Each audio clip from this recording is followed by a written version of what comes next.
会の産業まとめ。3、4社再売却。新筆頭株主は米国企業。失敗すれば連鎖倒産か。3、4社の親会社であるインドの自動車メーカーマヒンドラは、3、4社の株式の大半を売却すると宣言しています。現在保有している 75% のうちの 40% 程度を売却し、筆頭株主の座を譲るということのようです。これに名乗りを上げ、有力視されているのが米国のハーという輸入自動車販売業者です。同社のホームページによると、35年以上の輸入自動車流通事業の実績があるということで、3、4社の北米販売の足がかりとなるかもしれません。その他にも独自ブランド車を米国国内で製造販売しているようです。3、4社は昨年は新型コロナウイルスの影響もあって、販売実績は前年比の 20% 減となったようです。3、4社はすでに法人再生の申請を行っていますが、再生手続き開始は2月28日となっていて、それまでに買収が完了すればというところです。これが仮に失敗すると、350にも及ぶ関連企業が連鎖倒産する恐れもあり、非常に注目が高まっています。3、4社は先月12月24日と28日に工場稼働を中断していて、関連企業の不安は高まっていました。早ければ来週にも合意の発表があるとされていて、非常に注目が高まっています。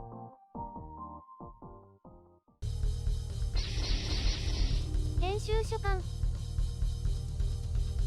今回の概要。ハーオートモービルって、ハーの背後にある中国企業。雇用を維持できれば何でもあり。韓国第4の自動車メーカー3、4社ですが、1998年にデウ自動車に身売りした後、デウグループが2000年に崩壊。グループから放り出されたところ、中国企業の上海汽車に買収されたのが2004年。その上海汽車も2009年に経営を放棄して法定管理下に入りました。2011年にインドのマヒンドラによって買収されましたが、経営は全く改善せず、2020年から新たな所有者を探し求めている状況です。米国のハーオートモービルについては全く知らない企業ですが、どうやら輸入販売業者のようで、3、4社を北米で効果的に販売してくれるかもしれません。またこの企業は最近自社ブランドを立ち上げて販売をしているようです。技術提携しているのは中国の奇瑞汽車、チェリーオートモービルという中国自動車メーカービッグ5の一つだそうです。こちらについてもよく知らないですけどね。まあ中国企業の支援を得てアメリカの国産車を作っているというわけです。なんとも奇妙な話ですが、これをアメ車と呼んでいいのか、そして売れてるのかな。よくよく調べてみると、3、4自動車の正常化には多額の資金が必要で、それをハーが支払えるかどうかというのは疑問です。ハーは5500億ウォン、約500億円を出資するとされていますが、そんなにお金があるんでしょうかね。これは背後にいるチェリーから資金提供を受けて3、4社を購入し、実質的な経営権は中国企業が握るということになるかもしれません。おそらくこのくらいのシナリオは3、4社側や韓国の関係者の頭にも浮かんでいるでしょうし、その上での合意になるのではないかと思います。ぶっちゃけ今やどこの国の企業に株式売却するかなんて選んでいられない状況です。チェリーは米国で製造している小型 SUV、バンタスを中国でも販売したいと考えていて、これを米国で作るのか、3、4社の工場で作るのか、はたまたチェリーの国内工場で作るのかによって意味合いが大きく異なります。韓国で作れば3、4社の工場稼働率は上がりますし、中韓 FTA で関税がかからない。部品を米国で製造したとしても、米韓 FTA で関税はそれほどかからないので、米国から輸入して販売するよりは安く仕入れられるかもしれません。中国で作ってしまったらブランド力が今一つになるというのもあるのかもしれませんね。とりあえず株式を売却したいマヒンドラ。何らかの理由でそれを取得したいチェリーとハー。これらの思惑が重なっているということでしょう。他の交渉相手として中国の自動車メーカー BYD やジーリーも名乗りを上げていたことから、迂回戦術を取ったのかもしれません。どのみち中国企業ではあるんですが、表向きの看板が違うだけでも印象が違うということなんじゃないでしょうかね。どうあれ韓国企業からの支援は全く受けられず、結局お金を持ってある程度業績の良い中国企業に再び買われてしまうというわけです。3、4社が何か飛び抜けた技術を持っているというわけではないでしょうけれども、韓国攻略の足がかりにはなります。また、中国からすれば米国企業との取引の中継地点にもなるわけで、韓国企業一つをかませるというだけでも利点があるのでしょうね。どのみち海外企業にいいように扱われるわけですけれども、それでもブランドが存続し、雇用が維持されれば何でもいいということでしょう。おそらく株式売却の条件に雇用の維持という条件がつくものと思われます。工場いらないなんて話になったら本当に本末転倒ですからね。綺麗なウィンウィンの関係とはいきませんが、韓国側としては無理な国内や政府からの資金拠出もなく、雇用を維持できるなら、内容がどうあれ満点ではないでしょうか。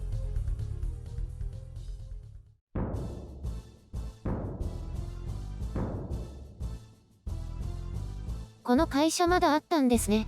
去年潰れるって言ってませんでしたっけ？言ったよ。年初に潰れそうで追加投資が必要だけど、インドの親会社がもう出さないと言って混乱状態になっていたんだよ。で、その後潰れたってこと？一応企業再生支援機構に申請は出しているから、経営は破綻した状態ですけどね。で、最終的に潰れるのが2月28日ってこと？そう。それまでに救済があれば潰れずに正常化できるってわけ。もう潰れた方がいいんじゃない？だから雇用維持の観点で潰したらダメなの。従業員がってこと？従業員だけじゃないよ。部品メーカーとか関連会社が全部潰れるから、影響がとてつもなく大きいんだよ。それで無理やりでも潰さないんだ。そう。企業再生支援手続きも実質上は潰れるわけだけれども、再生を目指すからかなりのリストラが行われても全滅するわけじゃないからね。もう無理なんじゃない？綺麗に潰れたら他の会社が元気になるからいいんじゃないの？こういう中堅企業が踏ん張ることで韓国経済もわずかながら支えられるんですよ。自動車メーカー潰れたらアフターサービスとかも大変でしょ？そっか。じゃあ潰れても全部がペシャンとはならないんだ。そういうこと。でも大半の関連企業は本当に潰れるけどね。それでこんなに必死なんだね。うん。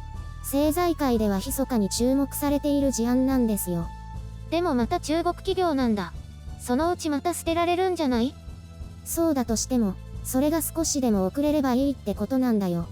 パッと潰して根本解決すればいいんじゃないの？ほらまたこのご時世だから、無駄に失業者を増やしたくないんだよ。そうだね。今は大変だもんね。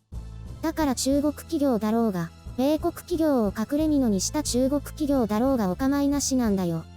結局中国頼みなんだね。それが韓国の現実です。日本も潰れそうな企業は変わらないけど。早くコロナが終わって普通に戻るといいですね。そうですね。もうしばらくは辛抱しないといけないようだけどね。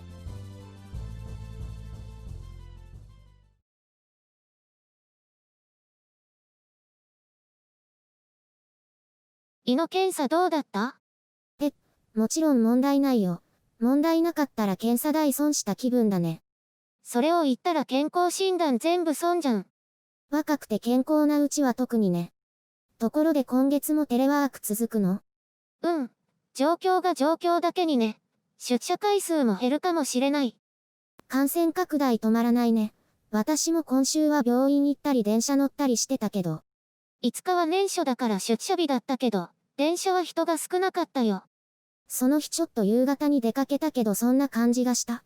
通勤帰りの人がすごく少なかったね。家用のコーヒー豆買いためなきゃ、なくなっちゃうかも。そうなんだ。テレワークって仕事以外何してるの？お洗濯したりとか、ご飯作ったりとか、たまに掃除したりとか。それでお休みの日はお風呂屋さんかな？真面目にやってるんだね。リモート会議の時だけちょっと着替えて髪をセットして。やっぱりそうなんだ。私もリモート会議何度かあったけど、顔出しなしだったから楽だった。お客さんと？そう。一回だけ海外との会議で顔出しあった。その時はちゃんと化粧して髪もやって着替えたよ。そしたら相手はみんな T シャツだった。カジュアルだったんだ。すごく損した気分。話すこともあまりなかったからマイクオフにしてたら何か発言してって叱られたよ。よくマイクオフにしてる人いるよね。だってキーボードの音とか拾っちゃうからね。